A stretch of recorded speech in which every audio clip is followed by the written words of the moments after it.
Welcome back. Today we are talking about what I consider the absolute best account in the entire tax code, the health saving account or HSA. Most people don't know this, but HSA isn't just for buying prescriptions. It's actually the best investment account. In this video, I'll be showing you my real account, walking through the math on how it can reach to 1 million and explaining who should and shouldn't use this strategy. Let's get into it. In this video, I'll cover these following topics. So I'll be showing my actual HSA account and I'll show my real balance, returns and exact stock numbers. We'll break down the triple tax advantage and the hidden FICA tax hack that saves your money straight from your paycheck. We'll walk through the compound math showing how small money deposits grow into over 1 million. Then I'll share my never spend receipt strategy and my personal priority waterfall. We'll use a simple checklist to see if this strategy fits your health, income, and debt situation. Finally, we'll look at the exact IRS rule at age 65 and why the HSA is the ultimate retirement safety net. Let's jump straight into my portfolio. I don't just talk about this strategy, I live it. I have maxed out my HSA since I started my job in January 2025. And in just 20 months, look here, the live proof inside my personal account. So, as you can see on the screen, my current account balance is $16,040 with total net gain sitting at $2,251, which is an annualized return of 7.76%. Look at the key metric at the bottom. 16,000 of my balance is actually invested in equities, leaving just $28 in cash. That means 99.8% of my money is working for me in the market rather than sitting idle. Just in 20 months, only at 7.76% return, my HSA generated $2,200. So, what am I actually buying inside my HSA? A staggering 90% of HSA holders keep 100% of their money in uninvested cash earning zero interest. This is a massive mistake. Here in my exact portfolio breakdown, I focus on high quality long term compounders. Because these are inside my HSA, every dollar of capital gain, dividend, and growth accumulates 100% tax free. But you don't have to follow this exact same strategy. You can just buy a low cost S&P 500 index fund and let it grow there. So why do I prioritize this over other accounts? Because mathematically, no other account can match the triple tax advantage of the HSA. Let's look at the comparison matrix on the screen. So starting with the contribution phase, like a traditional 401k, your contributions are pre-tax and lower your income tax today. Then comes the growth phase. Like a Roth IRA, your capital gain interest and dividends grow completely tax free. And then the third comes withdrawal phase. Money comes out 100% tax free for qualified medical expenses. Neither a standard 401k nor a Roth IRA offers all these. The HSA is the only account in the existence that gives you tax saving on the way in, growth in the middle, and tax freedom on the way out. At 65 and older, the 20% penalty completely disappears. You can take money out of your HSA for any reason, whether that's for travel, everyday living expense, or buying a boat. You will simply pay ordinary income tax on the withdrawal. just like a standard traditional 401k or traditional IRA. Here is a pro tip that even experienced investor overlook: the payroll deduction hack.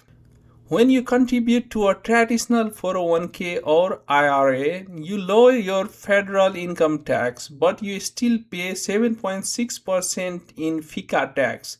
That's Social Security and Medicare. However, when you set up your HSA contributions through your employer automated payroll system, those dollars bypass FICA completely. By making your contribution straight from your paycheck, you capture an immediate risk-free 7.6% tax saving right off the bat before a single dollar even hits the market.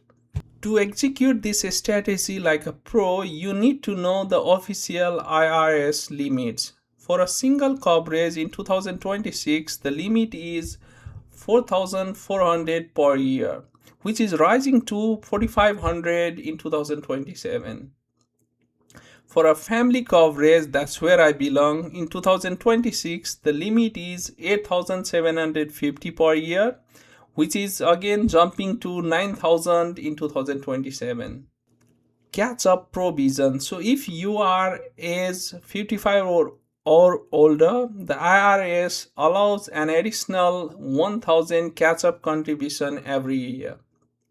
Keep in mind, employer matches or wellness contribution count towards these limits. To qualify, you must be enrolled in an eligible high deductible health plan called HDHP. Let's run the exact compound math to show you what happens if you treat a family HSA as a long-term investment vehicle. If you max out a family HSA at 9,000 per year, combining your payroll dollars with any employer incentive cash and achieve an average 9% annualized return inside index fund, by year 10 you should have 140k around. By year 20 you would be somewhere around 500k, and by year 28 the portfolio crosses 1 million threshold. This is over $1 million in tax-free wealth accumulated purely through a healthcare account. Now you might ask, how do I pay for medical expenses today if I don't touch my HSA? Here is my core rule. I never pay current medical bills using my HSA debit card. Instead, I pay out of pocket using cash or credit cards, which earns me a credit card reward points. Later year alone, including all my family doctor appointments and prescriptions, I paid $1,500 using my credit card. I use the Shoebox method. Under IRS rule, there is no time limit on when you must reimburse yourself for an out-of-pocket medical bill. I scan and digitize every pharmacy receipt, doctor copay, or hospital bill, saving them in a secure cloud folder. I will let my HSA capital compounder untouched for decades. In retirement, I can pull out tens of thousands of dollars tax-free whenever I want, using those old receipts as a valid tax documentation. How do I organize my money? Here is my exact pro investment waterfall. Prioritize HSA over extra 401k. So anything that you get as a match in your 401k like 5%, 6%, you need to do that first. And after that, prioritize your HSA, because HSA structurally outperforms a standard 401k. I max out my HSA before adding extra money above my 401k match. Never miss free money. So what I mean by that is, many employee contributes free cash to your HSA. My company gives me 1,000 every single year just for having a HSA active. I have a family HSA, so I get 1,000. For the people who just have a single HSA, they get 500. Check your employee benefits portal right now to see if you have free employer dollars waiting. Then comes the less than 10% debt rule. If you carry debt with interest rates under 10%, like a mortgage or a low rate student loan, prioritize maxing your HSA first.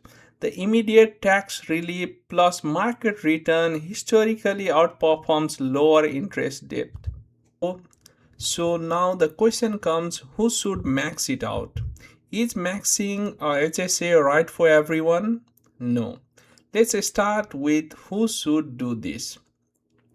So those people who are high earners, like someone who falls in a 25% plus federal tax bracket, should do this. When you combine federal income tax saving, state tax saving, and the 7.65% FICA exemption, maxing an HSA gives high earners an immediate 30 to 40% risk-free yield on their contribution capital. Then comes the demographics. So if you have a low or a predictable annual healthcare cost, and HDHP allows you to keep out-of-pocket expenses low while funneling thousands of tax advantage dollars directly into your market investment. Now, who shouldn't max out an HSA? People with a high medical needs or chronic illness. So if you visit doctors frequently or have high prescription cost, HDHP deductibles can strain your cash flow. A low deductible PPO plan makes your saving better in this case. Also, anyone with high interest debt. So if you carry credit card or a personal loan charging 15 to 20% APR, pay those off completely before investing in an HSA. Then there's this state rule. So California and New Jersey residents, you should be aware that CA and NJ do not recognize HSA at the state level. You still get federal tax relief, but you must track and pay state tax on dividends and capital gain inside the account. Once your money is in HSA, how should you manage it? Avoid cash drag at all cost. So if you need cash in 1 to 3 years, don't leave it in a standard 0% HSA cash. Move short-term funds into your treasury bills, also called T-bills, or money market fund to earn a safe 4 to 5% yield.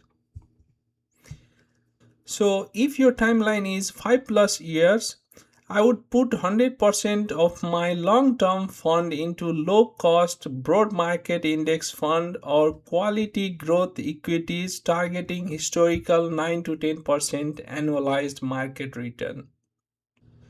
So to summarize my master strategy, capture your 401k employer match, max out your HSA through payroll, route remaining investment capital back to your 401k and brokerage account, reevaluate your corporate health plan during your next open enrollment, ensure your HSA cash is actively invested, and start digitalizing your receipts today. If you found this detailed breakdown helpful, hit the like button, leave a comment with your current HSA strategy, and subscribe for more wealth building content. See you in the next video. Thanks.